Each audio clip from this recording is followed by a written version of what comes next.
السلام علیکم ناظرین، امید کرتی ہوں کہ آپ سب خیریت سے ہوں گے۔ اس اسلامک چینل پر آپ کو خوش آمدید کہتی ہوں۔ آئیے اسٹارٹ کرتے ہیں آج کا یہ ویڈیو۔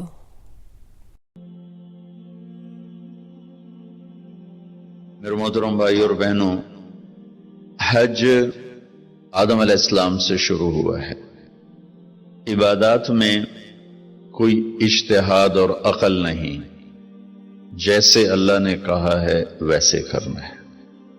نماز اپنی عقل سے ہم معلوم نہیں کر سکتے، روزہ ہے، حج ہے۔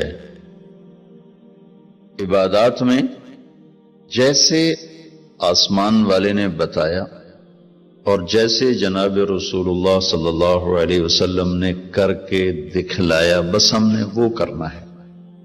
باقی چیزوں میں معاملات ہیں، زندگی کی باقی ضروریات ہیں، اس میں زمانے کے لحاظ سے سوچ بچار بھی ہے، تبدیلی بھی ہے، اجتہاد بھی ہے۔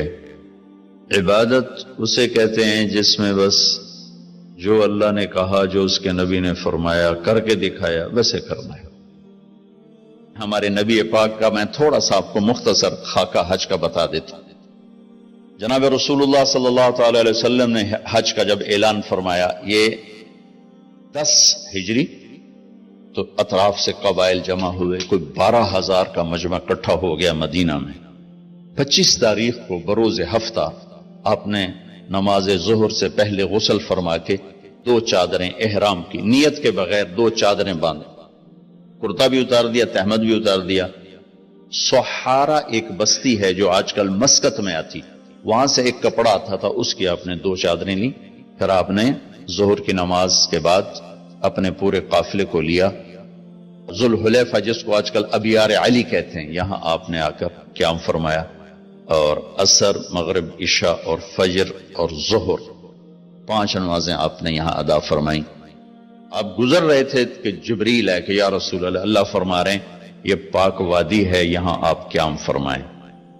ایک رات کی قیام کے بعد صبح آپ نے فجر کی نماز کے بعد غسل فرمایا، خوشبو لگائی، اپنے بالوں کو تیل لگایا، پھر شہد لگایا۔ شہد گوند کا کام دیتا ہے، چونکہ اب ننگے سر جانا تھا تو بال بڑے تھے آپ کے، شانوں تک آئے ہوئے تھے، تو آپ نے ان کو شہد لگا کے نا وہ جوڑ دیا، آپس میں جوڑ دیا۔ اور عائشہ رضی اللہ تعالیٰ نے آپ کو خوشبو لگائی۔ جسم پہ خوشبو لگا سکتے ہیں احرام سے پہلے، احرام کے کپڑے کو نہیں، جسم پہ خوشبو لگا سکتے ہیں احرام کی نیت کرنے سے پہلے۔ بالوں میں، مانگ میں آپ نے خوشبو لگائی۔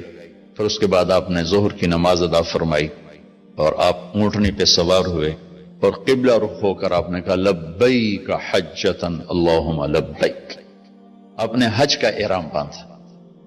تو جبریل آئے کہ یا رسول اللہ، اللہ تعالیٰ فرما رہے ہیں عمرے کو شامل فرمائیں۔ وہاں سے آپ چلے، آپ کے ساتھ کوئی 12,000 کا مجمع تھا، اور آپ ملل میں آپ نے قیام فرمایا۔ ملل سے نکلے اور روحا میں پہنچے۔ روحا میں کنواں ہے، وہاں 70 نبیوں نے قیام کیا ہے حج کے دوران، حج پر جاتے اور آتے ہوئے۔ وہاں آپ نے بھی قیام فرمایا، رات بھی ٹھہرے۔ روحا سے چل کر آپ افایا پہنچے، افایا سے عرج پہنچے، عرج سے ابوا پہنچے۔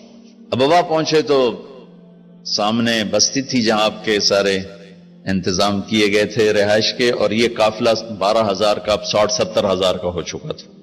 تو ابوا میں آپ کی والدہ کی قبر ہے، حضرت آمنہ رضی اللہ تعالیٰ عنہ کی قبر مبارک ہے۔ تو آپ سڑک سے یوں ہٹ گئے، اندر پہاڑوں میں چلے گئے۔ اکثر مجمع تو نیا تھا، انہیں نہیں سمجھ میں آیا کہ اللہ کے نبی اندر کہاں جا رہے ہیں۔ چندے کو پتا تھا کہ آپ کہاں جا رہے ہیں، تو آپ چلتے چلتے چلتے چلتے چلتے ایک جگہ اپنے اونٹنی کو بٹھایا، کوئی وہ 70-80 فٹ اونچا پہاڑ ہے، تو وہاں سے آپ اوپر چڑھے۔ یہ اپریل کا مہینہ تھا اور ماں کی قبر کے سرانے تشریف لائے، اور یوں اپنے گھٹنے اٹھائے اور ہاتھ یہاں رکھے اور سر یہاں دیا، یہ پوزیشن بنائی جیسے چھوٹے بچے بناتے، اور پھر جوں سرہانے بیٹھ کے رونا شروع کیا۔ صدمہ تو چند دنوں بعد بھول جاتا، میں اب اپنی ماں کے یاد میں رونا بھی چاہوں تو رونا نہیں آتا۔ اپنے باپ کی یاد میں رونا بھی چاہوں تو رونا نہیں آتا. اور میرے نبی کو 57 برس گزر چکے تھے ماں کے گئے ہوئے. تو وہ 57 سال پرانا درد ابھی زخم بھرا نہیں.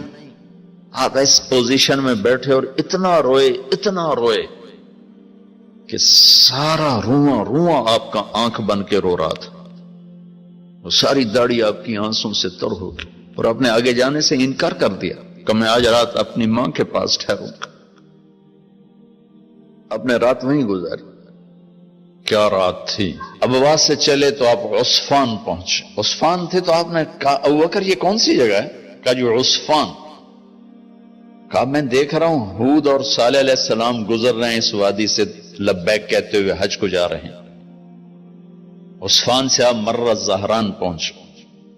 پھر وہاں سے آپ صرف پہنچے. پھر وہاں سے آپ تنعیم پہنچے. تنعیم میں آپ نے احرام کی چادروں کو تبدیل فرمایا. جو 2 چادریں مدینہ میں زیب تن فرمائی تھی تنعیم اتار کر تو نئی چادر اسی کپڑے کی. پھر مکہ کے ٹاپ سے آپ انٹر ہوئے اور بیر زی طوا کے کنویں پر آ کر آپ نے قیام فرمایا. یہ ہے اتوار کی رات. 25 کو چلے اور 4 کی رات کو, یہ مہینہ 29 کا تھا, تو 4 کی رات کو آپ مکے پہنچ گئے. اتوار کو صبح آپ نے غسل کیا, خالی پانی بہایا اور عمرہ کے لیے تشریف لے گئے. صفا مروہ کی طرف سے آپ پہنچے. بابو بنی شیبہ کے سامنے آپ نے اونٹنی کو بٹھایا تو بنو ہاشم خاندان کے بچے آ گئے. ان سب کو ملے, کئیوں کو اونٹنی پہ بٹھا لیا, کئیوں کو پیار کیا, گلے لگایا. پھر ان سب سے ہو کر بابو بنی شیبہ, یہ بابو بنی عبد مناف تھا, آپ کے خاندان کا دروازہ تھا, اس سے آپ انٹر ہوئے. اور جب آپ فارغ ہوئے تو بابو بنی مخزوم سے آپ باہر نکلے. آپ نے جاتے ہی حجر اسود کا بوسہ لیا, پھر سجدہ کیا, پھر بوسہ لیا, پھر سجدہ کیا, پھر بوسہ لیا, پھر سجدہ کیا. پھر آپ رونے لگے, بہت روئے. اس کے بعد آپ طواف شروع فرمائے. تیسرے یا چوتھے چکر میں آپ نے پانی بھی پیا اور حضرت عمر سے فرمایا کہ عمر حجر اسود کے بوسے پہ لڑائی نہ کرنا, جگہ ملے تو لے لینا, جھگڑا نہ کرنا. جیسے ہمارے نادانی میں لوگ وہاں عورتیں بھی ایسی حماقت کرتی ہیں کہ ایک سنت عمل کے لیے فرض چھوڑ دیتے کہ مرد عورت کا یوں آپس میں اختلاط, یہ اس سے بچنا فرض ہے, اور وہ ایک سنت کے لیے گھس رہی اور لڑائی جھگڑے فساد, قریب بھی نہیں جانا چاہیے. اللہ کا نبی نے استلام کیا, جب رش ہو گیا تو آپ کے پاس ایک لکڑی تھی, وہ دور سے یوں لکڑی کو لگا کر اور اس کا بوسہ لے لے. پہلا آپ نے بوسہ لیا, اس کے بعد رش ہو گیا, تو پھر آپ نے ہر دفعہ بوسہ میں ایک دفعہ بوسہ لیا. اس کے بعد آپ کے پاس ایک لکڑی تھی, اس لکڑی کو آپ یوں چھوتے تھے حجر اسود کو اور اس کا بوسہ لے لیتے تھے. بوسہ صرف ایک دفعہ. پھر جب آپ نے 2 نفل پڑھ لیے اور تشریف لے گئے صفا مروہ کے لیے, تو پھر حجر اسود کا بوسہ لیا اور آپ نے جا کر صفا مروہ پہ 7 چکر پورے کیے. بعض روایت میں ہے کہ 3 چکر پیدل کیے, پھر مجمع زیادہ ہو گیا تو 4 اونٹنی پر بیٹھ کر گئے تاکہ لوگ دیکھ لیں. اس کے بعد آپ نے اعلان فرمایا کہ بھئی جن کے پاس قربانی کا جانور نہیں ہے وہ احرام کھول دو. تو صحابہ نے کہا یا رسول اللہ آپ کھولیں. تو آپ نے فرمایا کہ میرے پاس قربانی کا جانور ہے, ابو بکر کے پاس, عمر, زبید, طلحہ, یہ نہیں کھولیں گے جو کہ ان کے پاس بھی قربانی کا جانور ہے. باقی جن کے پاس نہیں کھول دو. تو سب نے کھول دی اور حج افراد بھی تمتع بن گیا, حج قران بھی تمتع بن گیا. اب نہیں ہو سکتا, جو نیت کریں گے وہی کرنی پڑے گی, لیکن اللہ کا نبی کا خاص حکم تھا تو سب کا حج تمتع بن گیا. جی ناظرین, آپ نے یہ سنا اور دیکھا یہ ویڈیو. اگر آپ کو یہ ویڈیو اچھا لگا تو آپ پلیز اس کو لائک اور شیئر کریں اور سبسکرائب کریں چینل کو. تب تک کے لیے اللہ حافظ.